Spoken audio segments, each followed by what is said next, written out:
ओम शांति। मुरली है 3 जुलाई 2025। 3 जुलाई 2025 बाप दादा के मधुर महावाक्य। मीठे बच्चे, इस बेहद नाटक में तुम वंडरफुल एक्टर हो। इस बेहद नाटक में तुम वंडरफुल एक्टर हो। यह अनादि नाटक है, इसमें कुछ भी बदली नहीं हो सकता। इस बेहद नाटक में तुम वंडरफुल एक्टर हो। यह अनादि नाटक है। बाबा कहते इसमें कुछ भी बदली नहीं हो सकता। आज का प्रश्न है, बुद्धिवान दूरदेशी बच्चे ही किस गुह्य राज को समझ सकते हैं? बुद्धिवान दूरदेशी बच्चे ही किस गुह्य राज को समझ सकते हैं? बाबा ने उत्तर दिया, मूल वतन से लेकर सारे ड्रामा के आदि मध्य अंत का जो गुह्य राज है, वह दूरदेशी बच्चे ही समझ सकते हैं। मूल वतन से लेकर सारे ड्रामा के आदि मध्य अंत का जो गुह्य राज है, वह दूरदेशी बच्चे ही समझ सकते हैं। बीज और झाड़ का सारा ज्ञान उनकी बुद्धि में रहता है। वह जानते हैं इस बेहद के नाटक में आत्मा रूपी एक्टर जो यह चोला पहनकर पार्ट बजा रही है, इसे सतयुग से लेकर कलयुग तक पार्ट बजाना है। कोई भी एक्टर बीच में वापस जा नहीं सकता। बाबा क्या कहते, मूल वतन से लेकर सारे ड्रामा के आदि मध्य अंत का जो गुह्य राज है, वह दूरदेशी बच्चे ही समझ सकते हैं। बीज और झाड़ का सारा ज्ञान उनकी बुद्धि में रहता है। वह जानते हैं इस बेहद के नाटक में आत्मा रूपी एक्टर जो यह चोला पहनकर पार्ट बजा रही है, इसे सतयुग से लेकर कलयुग तक पार्ट बजाना है। कोई भी एक्टर बीच में वापस जा नहीं सकता। आज का गीत है, तूने रात गवाई सोए के, दिवस गवाया खाए, हीरा जन्म अमोल है, कोड़ी बदले जाए। ओम शांति। यह गीत तो बच्चों ने सुना ना। अब इसमें कोई अक्षर राइट भी है तो रॉन्ग भी है। सुख में तो सिमरण किया नहीं जाता, दुख को भी आना है जरूर। बाबा कहते ये तो खेल है ना, सुख और दुख का, हार और जीत का। तो बाबा कहते दुख हो तब तो सुख देने के लिए बाप को आना पड़े। मीठे मीठे बच्चों को मालूम है, अभी हम सुख धाम के लिए पढ़ रहे हैं। शांति धाम और सुख धाम। पहले मुक्ति, फिर होती है जीवन मुक्ति। शांति धाम घर है, वहाँ कोई पार्ट नहीं बजाया जाता। एक्टर्स घर में चले जाते हैं, वहाँ कोई पार्ट नहीं बजाते। पार्ट स्टेज पर बजाया जाता है, यह भी स्टेज है।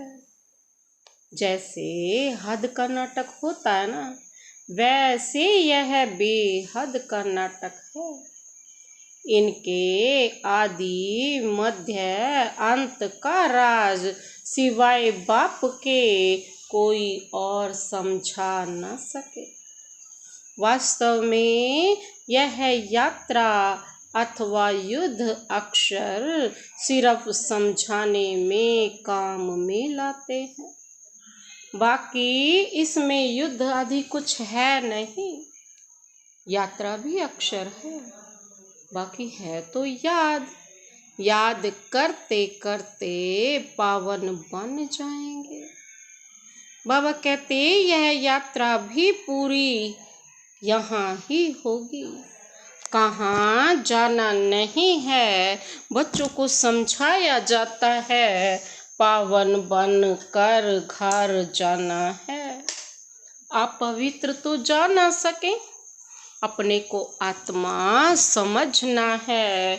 मुझ आत्मा में सारे चक्र का पार्ट है। अभी वह पार्ट पूरा हुआ है। बाप राय देते हैं बहुत सहज, मुझे याद करो, बाकी बैठे तो यहाँ ही हो, कहाँ जाते नहीं हो। बाप आकर कहते हैं मुझे याद करो, तो तुम पावन बन जाएंगे। युद्ध कोई है नहीं, अपने को तमो प्रधान से सतो प्रधान बनाना है। माया पर जीत पानी है, बच्चे जानते हैं 84 का चक्र पूरा होना है। भारत सतो प्रधान था, उसमें जरूर मनुष्य ही होंगे। जमीन थोड़ी बदलेगी, बाबा कहते।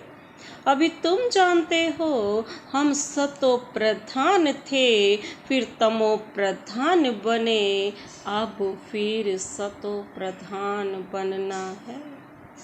मनुष्य पुकारते भी हैं कि आकर हमको पतित से पावन बनाओ, परंतु वह कौन है, कैसे आते हैं, कुछ नहीं जानते। अभी बाबा ने तुम्हें समझदार बनाया है। कितना ऊंचा मर्तबा तुम पाते हो, वहाँ के गरीब भी बहुत ऊंच हैं।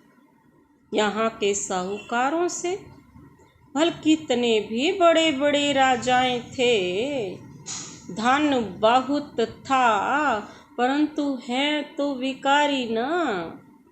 इनसे वहाँ की साधारण प्रजा भी बहुत ऊंच बनती है। बाबा फर्क बतलाते हैं। रावण का परछाया आने से पतित बन जाते हैं।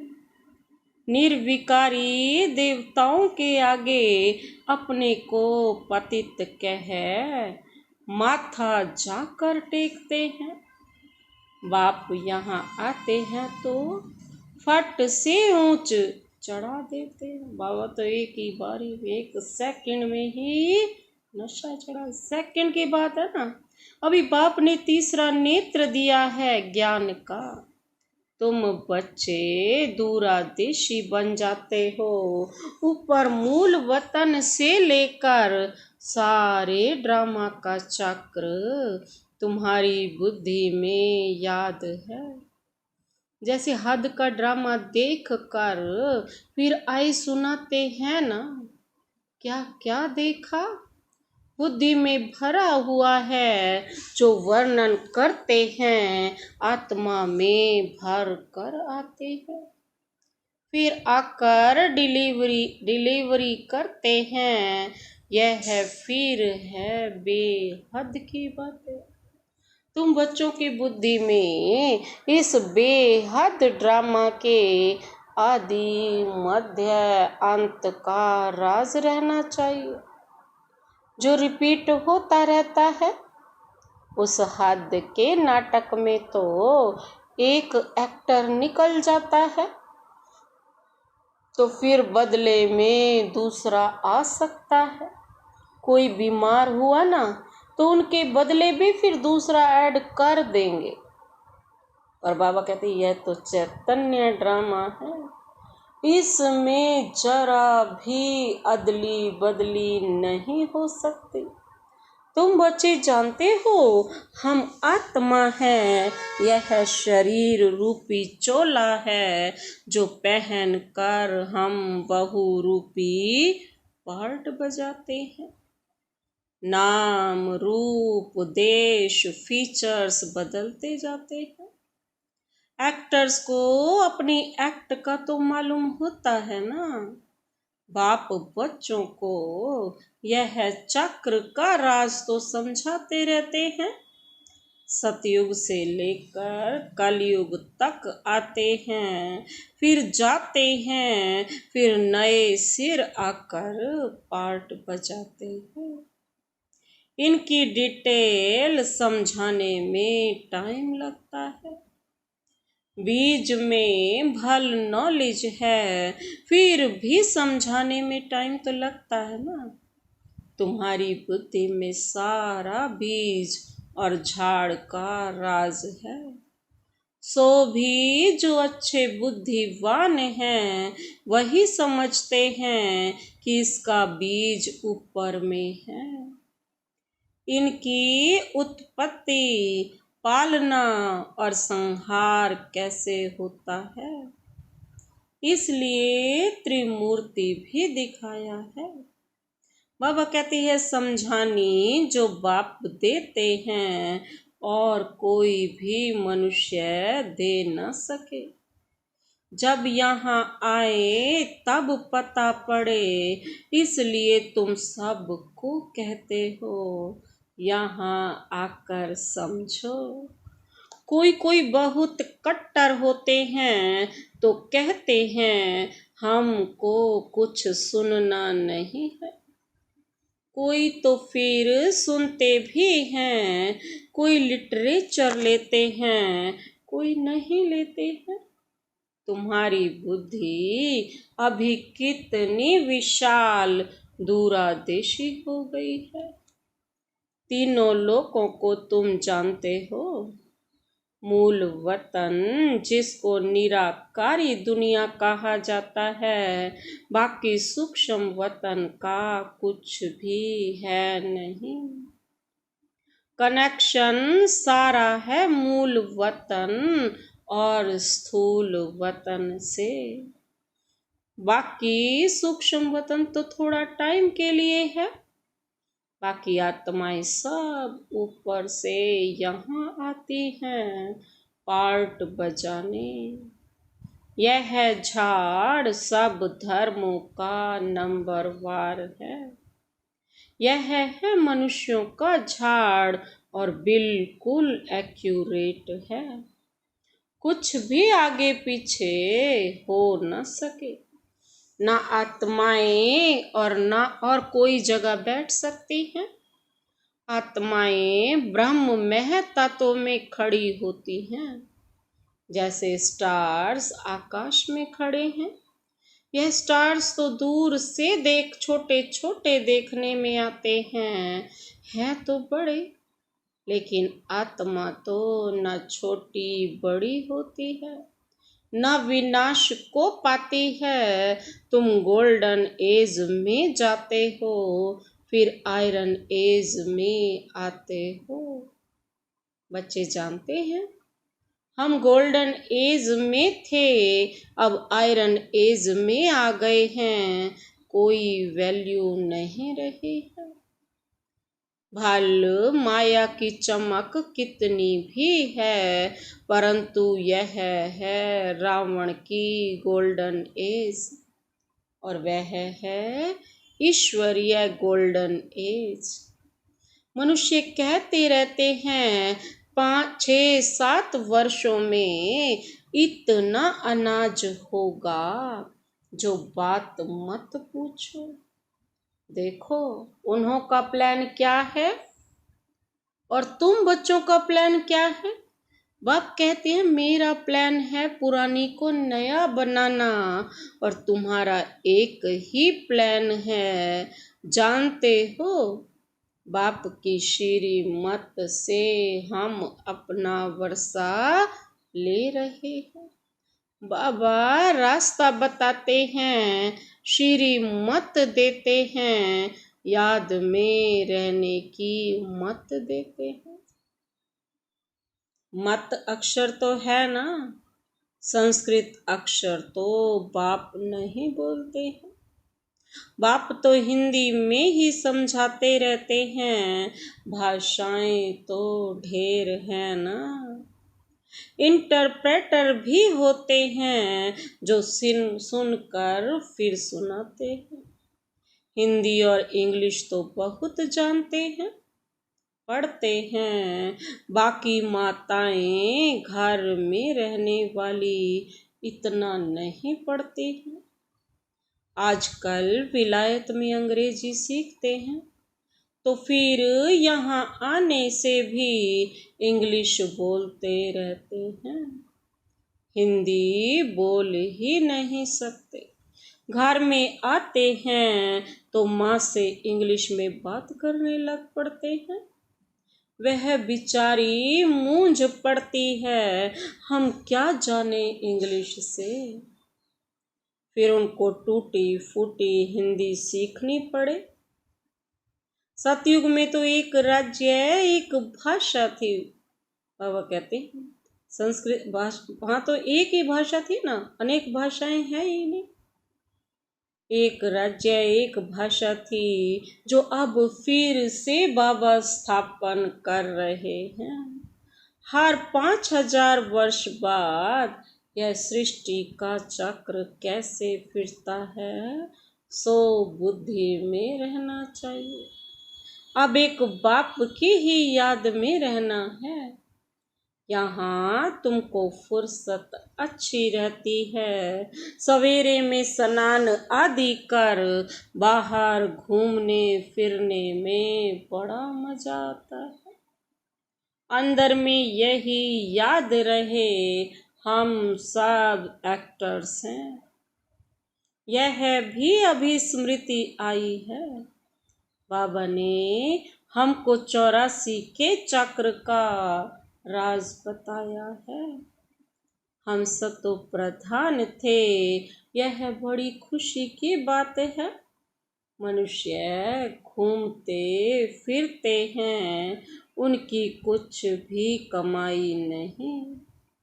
तुम तो बहुत कमाई करते हो ना। कमाई करने की युक्तियाँ बाबा बहुत अच्छी अच्छी बताते। जो बच्चे ज्ञान का विचार सागर मंथन नहीं करते हैं, उनकी बुद्धि में माया खिटखिट करती है। उन्हें ही माया तंग करती है। अंदर में यह विचार करो, हमने यह चक्र कैसे लगाया है। सतयुग में इतने जन्म लिए, फिर नीचे उतरते आए। अब फिर सतो प्रधान बनना है। बाबा ने कहा है, मुझे याद करो तो सतो प्रधान बन जाएंगे। चलते फिरते बुद्धि में याद रहे तो माया की खिट खिट समाप्त हो जाएगी। तुम्हारा बहुत बहुत फायदा होगा। भल स्त्री पुरुष साथ जाते हों, हर एक को अपने सिर मेहनत करनी है। अपना ऊंच पद पाने अकेले में जाने से तो बहुत ही मजा है। अकेले जाने से तो अपनी ही धुन में रहेंगे, दूसरा साथ में होगा तो भी बुद्धि इधर उधर जाएगी। बाबा कहते हैं बहुत सहज। बगीचे आदि तो सब जगह हैं। इंजीनियर होगा तो उनका यही चिंतन चलता रहेगा कि यहाँ पुल बनानी है, यह करना है। बुद्धि में प्लान आ जाता है। तुम भी घर में बैठो, फिर भी बुद्धि उस तरफ लगी रही। यह आदत रखो तो तुम्हारे अंदर यही चिंतन चलता रहे। पढ़ना भी है, धंधा आदि भी करना है। बूढ़े जवान बच्चों आदि सबको पावन बनना है। आत्मा को हक है बाप से वर्षा लेने का। बच्चों को भी छोटेपन में ही यह बीज पड़ जाए तो बहुत अच्छा। आध्यात्मिक विद्या और कोई सिखा न सके। तुम्हारी यह जो आध्यात्मिक विद्या है, यह तुमको बाप ही आकर पढ़ाते हैं। उन स्कूलों में मिलती है जिस्मानी विद्या और वह है शास्त्रों की विद्या। यह फिर है रूहानी विद्या जो तुमको भगवान सिखलाते हैं, रूहों को पढ़ाते हैं। इनका किसको भी पता नहीं, इनको कहा ही जाता है स्पिरिचुअल नॉलेज। जो रूह आकर पढ़ाते हैं उनका और कोई नाम नहीं रखा जा सकता। यह तो स्वयं बाप आकर पढ़ाते हैं। भगवानुवाच है ना, भगवान एक ही बार इस समय आकर समझाते हैं। इसको रूहानी नॉलेज कहा जाता है। वह शास्त्रों की विद्या अलग है। तुमको पता है कि नॉलेज एक है जिस्मानी कॉलेज आदि की, दूसरी है आध्यात्मिक शास्त्रों की विद्या, तीसरी है यह रूहानी नॉलेज। वह भल कितने भी बड़े बड़े डॉक्टर ऑफ फिलॉसफी हैं, परंतु उन्हों के पास भी शास्त्रों की बातें हैं। तुम्हारी यह नॉलेज बिल्कुल अलग है। यह स्पिरिचुअल नॉलेज जो स्पिरिचुअल फादर सभी आत्माओं का बाप है वही पढ़ाते हैं। उनकी महिमा है शांति सुख का सागर। बाबा कहते हैं क्या महिमा उनकी? शांति सुख का सागर। सागर है वो तो हर चीज के। कृष्ण की महिमा बहुत अलग है। गुण अवगुण तो मनुष्य में होते हैं ना, जो बोलते रहते हैं। बाप की महिमा को भी बाबा कहते हैं यथार्थ रीति तुम जानते हो। वह तो सिर्फ तोते मुआफिक गाते हैं, अर्थ कुछ नहीं जानते। तो बच्चों को बाबा राय देते हैं अपनी उन्नति कैसे करो। पुरुषार्थ करते रहेंगे तो फिर पक्का होता जाएगा। फिर ऑफिस में काम करने समय भी यह स्मृति आएगी, ईश्वर की स्मृति रहेगी। माया की स्मृति तो आधा कल्प चली है। अभी बाप यथार्थ रीति बैठ समझाते हैं। अपने को देखो, हम क्या थे अब क्या बन गए हैं। फिर हमको बाबा ऐसा देवता बनाते हैं। यह भी तुम बच्चे ही नंबर बार पुरुषार्थ अनुसार जानते हो। पहले पहले भारत ही था। भारत में भी बाप ही आते हैं पार्ट बजाने। तुम भी आदि सनातन देवी देवता धर्म के हो ना। तुमको पवित्र बनना है, नहीं तो पिछाड़ी में आएंगे। बाबा कहते फिर क्या सुख पाएंगे। भक्ति जास्ती नहीं की होगी तो आएंगे नहीं। समझ जाएंगे यह इतना उठाने वाला नहीं है। समझ तो सकते हैं ना, बहुत मेहनत करते हैं, फिर भी कोई विरले निकलते हैं। लेकिन थकना नहीं है, मेहनत तो करनी है। मेहनत बिगर कुछ मिलता थोड़े ही है। प्रजा तो बनती रहती है। बाबा बच्चों को उन्नति के लिए युक्ति बताते हैं। बच्चे अपनी उन्नति करनी है तो सवेरे सवेरे स्नान आदि कर एकांत में जाकर चक्र लगाओ और बैठ जाओ। तंदुरुस्ती के लिए पैदल करना भी अच्छा है। बाबा भी याद पड़ेगा और ड्रामा का राज भी बुद्धि में रहेगा। कितनी कमाई है, यह है सच्ची कमाई। वह कमाई पूरी हुई, फिर इस कमाई का चिंतन करो। डिफिकल्ट कुछ भी नहीं है। बाबा का देखा हुआ है, सारी जीवन कहानी लिखते हैं। आज इतने बजे उठा, फिर यह किया, समझते हैं पिछाड़ी वाले पढ़कर सीखेंगे।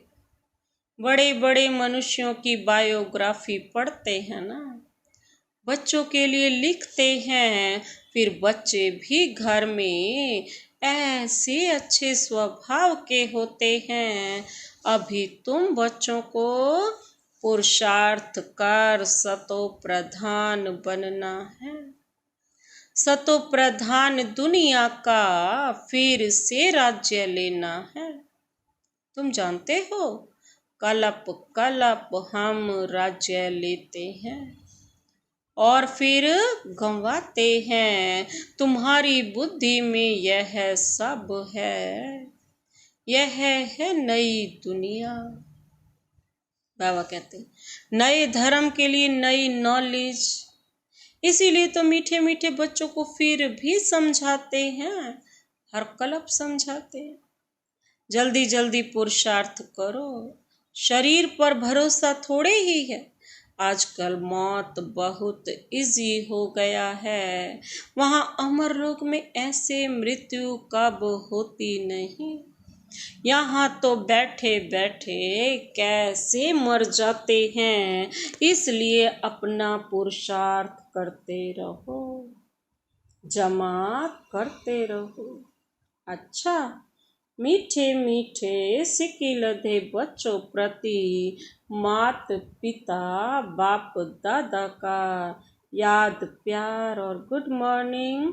रूहानी बाप की रूहानी बच्चों को नमस्ते। हम रूहानी बच्चों की रूहानी बाप दादा को नमस्ते नमस्ते नमस्ते। Good morning. शुक्रिया बाबा, शुक्रिया। धारणा के लिए मुख्य सार है, पहला पॉइंट है बुद्धि को ज्ञान चिंतन में बिजी रखने की आदत डालनी है। जब भी समय मिले एकांत में जाकर विचार सागर मंथन करना है। बाप को याद कर सच्ची कमाई जमा करनी है।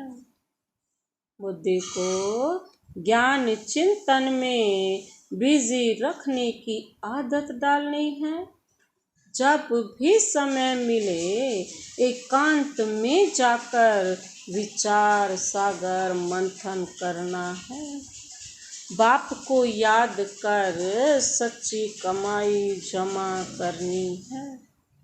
दूसरा पॉइंट है दूरादेशी बनकर इस बेहद के नाटक को यथार्थ रीति समझना है। दूरादेशी बनकर इस बेहद के नाटक को यथार्थ रीति समझना है। सभी पार्टधारियों के पार्ट को साक्षी होकर देखना है। बाबा कहते दूरादेशी बनना है और बेहद के नाटक को अच्छी रीति समझना है और सभी पार्टधारियों के पार्ट को साक्षी होकर देखना है। आज का वरदानी हाथ शिव बाबा का सदा अपने सिर पर अनुभव करते हुए यह वरदान लेना है। मधुरता के वरदान द्वारा सदा आगे बढ़ने वाली श्रेष्ठ आत्मा भव। मधुरता के वरदान द्वारा सदा आगे बढ़ने वाली श्रेष्ठ आत्मा भव। बाबा कहते मधुरता ऐसी विशेष धारणा है जो कड़वी धरनी को भी मधुर बना देती है।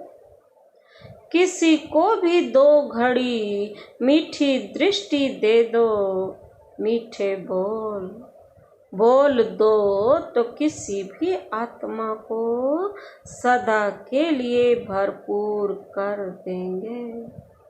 2 घड़ी की मीठी दृष्टि व बोल उस आत्मा की सृष्टि बदल देंगे। आपके 2 मधुर बोल भी सदा के लिए उन्हें बदलने के निमित्त बन जाएंगे। इसलिए मधुरता का वरदान सदा साथ रखना, सदा मीठा रहना और सर्व को मीठा बनाना। आज का स्लोगन, हर परिस्थिति में राजी रहो तो राजयुक्त बन जाएंगे। हर परिस्थिति में राजी रहो तो राजयुक्त बन जाएंगे। अव्यक्त इशारे हैं, संकल्पों की शक्ति जमा कर श्रेष्ठ सेवा के निमित्त बनो। जब और सब संकल्प शांत हो जाते हैं, बस एक बाप और आप इस मिलन की अनुभूति का संकल्प रहता है, तब संकल्प शक्ति जमा होती है और योग पावरफुल हो जाता है। बस एक बाप और आप इस मिलन की अनुभूति का संकल्प भी रहता है ना, तब संकल्प शक्ति जमा होती है और योग पावरफुल हो जाता है। इसके लिए समाने व समेटने की शक्ति धारण करो। संकल्पों पर फुल ब्रेक लगे, ढीली नहीं। अगर 1 सेकंड के बजाय ज़्यादा समय लग जाता है तो समाने की शक्ति कमजोर है। बाबा कहते 1 सेकंड में ही अपने आप को बदल दो। अगर 1 सेकंड से ज़्यादा समय लगता है तो इसका मतलब समाने की शक्ति कमजोर है। अच्छा, ओम शांति।